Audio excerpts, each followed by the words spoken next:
안녕하세요. 8월 21일 월요일 아침입니다. 말씀과 함께 새롭게 오는 소망의 아침을 시작하겠습니다. 오스왈드 챔버스는 영적 능력은 죄의 자리에서 내려올 수 있는 회개의 능력이다 라고 이야기합니다. 창세기 42장 18절로 25절까지 말씀을 본문으로 와요. 죄를 깨달아 돌이키게 하시는 하나님의 은혜라고 하는 주제로 함께 말씀을 나누기를 원합니다. 요셉의 형제 중 한 사람만 옥에 갇혀 있고 나머지는 곡식을 가져가 집안의 굶주림을 구한 후에 막내 아우를 데려오라고 명합니다. 형들은 전에 요셉에게 지은 죄 때문에 이런 괴로움을 겪는다며 자책합니다. 요셉은 나가서 울고 돌아와 시므온을 결박하고 곡물과 함께 돈을 털어넣어 형들을 보냅니다. 진정한 화해는 죄를 깨닫는 자리에서 시작됩니다.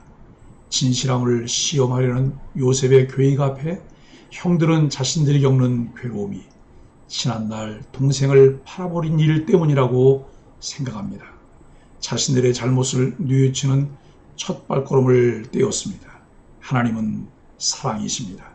그러나 자기 죄를 깨닫고 인정하지도 회개하지도 않는 사람을 용서하시지는 않습니다. 참 신앙인은 자기 죄를 깨달아 하나님과의 관계를 회복하고 이웃과의 화해를 누립니다.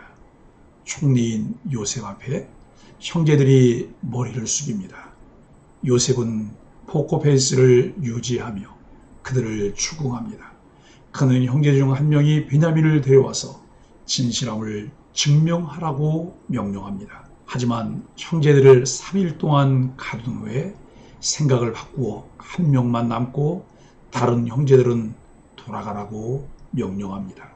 그러면서 형제들에게 생명을 보존하라고 말합니다. 총리라는 공직을 수행하며 요셉은 생명을 앗아가는 것이 아니라 생명을 보존하기 위해 노력합니다. 덧붙여 그는 나는 하나님을 경외한다라고 고백하는데 이러한 모습은 하나님을 경외하는 자가 타인의 생명을 존중하고 보존하기 위해 노력해야 함을 가리킵니다. 형제들 중 한 명만 남고 나머지는 돌아갈 수 있습니다. 남으려는 자 그리고 남으려 하지 않는 자는 누구일까요? 본문은 시므온이 선택되었음을 보여줍니다. 그는 다른 형제들 앞에서 결박당합니다. 다른 형제들은 나만 아니면 된다는 생각에 안도했을까요? 묶인 자는 결박당해 종으로 팔렸던 요셉의 감정을 경험하고 돌아가는 형제들은 동생을 팔았던 과거의 자신을 직면해야 합니다. 또한 동생의 괴로움을 외면했던 형제들은 그로부터 벗어나지 못하고 있습니다. 동생을 종으로 파는 순간 그들은 자신의 샬롬을 팔았고 그 결과 동생의 괴로움을 경험합니다. 이를 통해 저자는 상대방의 괴로움을 외면해서는 안 된다고 가르칩니다. 약자의 괴로움을 외면하면 그도 언젠가는 괴로움을 당합니다. 우리는 주변의 약자를 돌아보아야 합니다. 우리는 신앙생활을 하며 혼자 있어야 하는 순간과 함께 있어야 하는 순간을 구분해야 합니다. 신앙인으로서 우리는 하나님 앞에 홀로 서야 하지만 동시에 공동체 구성원으로서 더불어 살아야 합니다. 거룩하신 하나님은 우리가 짓는 죄와 잘못을 그대로 방치해 두시지 않습니다. 하나님은 적절한 때에 우리의 잘못을 일깨우시고 그것을 들추어 반드시 그 죄에서 돌이키게 하십니다. 요셉은 하나님의 대리자로서 그 일을 지혜롭게 감당합니다. 요셉은 사흘 후에 형들에게 목숨을 구할 새로운 조건을 제시합니다. 18절로 20절은 하나님을 경외하는 자를 말합니다. 시므온만 남기고 나머지는 집으로 돌려보내 막내 동생을 데려오게 하는 것이었습니다. 이는 형들이 베냐민을 대하는 태도를 통해 그들이 과거 자신에게 행한 잘못을 진정으로 회개하는지 여부가 드러나게 되기 때문입니다. 진정한 회개는 과거의 잘못을 진심으로 후회하고 다시는 그런 일을 행하지 않도록 결단하고 돌아서는 것입니다. 하나님이 우리를 책망하여 징계하실 때 우리는 열심을 내고 회개해야 합니다. 21절과 22절은 범죄로 인한 괴로움입니다.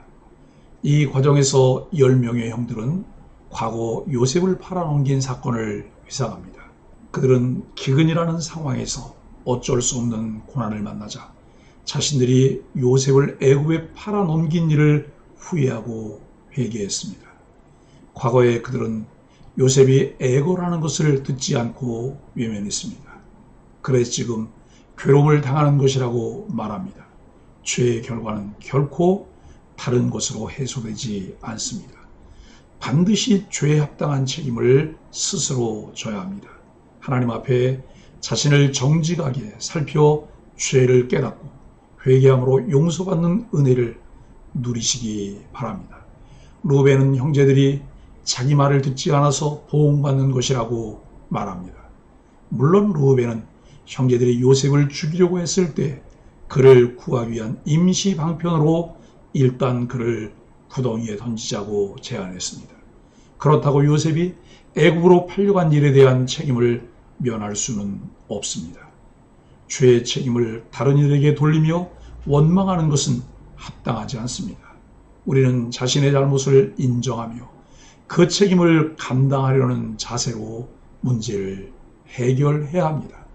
23절로 25절은 요셉이 형들을 시험한 이유입니다. 형들은 자신들의 말을 요셉이 알아듣지 못하는 줄 알고 과거의 범죄를 후회한다는 대화를 주고받습니다. 요셉은 형들이 죄책감을 느끼며 매우 두려워하고 있음을 확인합니다. 요셉은 예상치 못한 순간에 형들을 제외하여 그동안 알지 못했던 사건의 전말을 알게 되었습니다. 요셉에게는 갑작스러운 일이었지만 하나님이 예비하신 일이었습니다. 우리 인생도 하나님의 끄신 계획 가운데 있습니다. 그러니 두려워 말고 하나님을 의지하십시오. 요셉은 따로 나가 울고 다시 돌아와 시므온을 형제들이 보는 앞에서 결박합니다.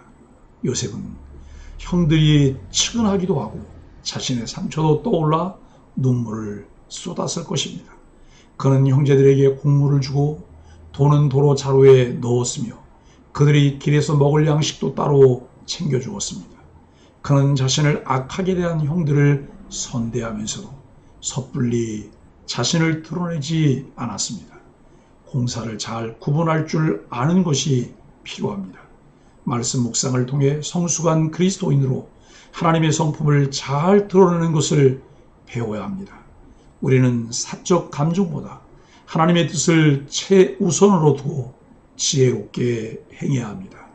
요셉은 형들이 과거에 행한 잘못을 다시 떠올리도록 만들었고 그들이 깨닫고 회개하도록 지혜롭게 압박을 가했습니다. 이는 그들이 저지른 죄에 대한 책임을 다른 이들에게 돌리지 않고 솔직하게 고백하여 죄 용서의 은총과 자유의 기쁨을 누리게 하려는 것이 요셉의 의도입니다. 세월이 지난다고 우리의 죄가 다 잊히는 것이 결코 아닙니다. 성경은 모든 사람이 죄를 범하였기 때문에 하나님의 영광에 이를 수 없다고 말씀합니다. 죄의 대가는 사망입니다. 그러나 하나님이 우리에게 주시는 선물은 그리스도 예수 안에 있는 영생입니다. 우리의 죄를 깨닫게 하시고 돌이킬 수 있는 기회를 주시는 것은 하나님의 은혜입니다. 우리는 연약하기 때문에 허물과 실수가 많습니다. 죄와 허물로부터 참 자유를 얻도록 초대하시고 깨닫게 하시는 하나님의 은혜로 충만한 우리 소망의 교회와 가족들이 되기를 예수 그리스도의 이름으로 간절히 축복합니다. 하나님, 상황이 바뀌고 환경이 달라져도 오직 하나님을 경외하는 사람으로 인정받기를 원합니다. 외면하고 있던 죄와 마주하는 일은 분명 고통스럽지만 그 가운데서도 솔직히 회개하고 겸손히 용서를 구하게 하여 주옵소서. 제 생각과 판단을 내려놓고 하나님 뜻만 따라가게 하여 주옵소서. 예수님의 이름으로 간절히 기도합니다. 아멘.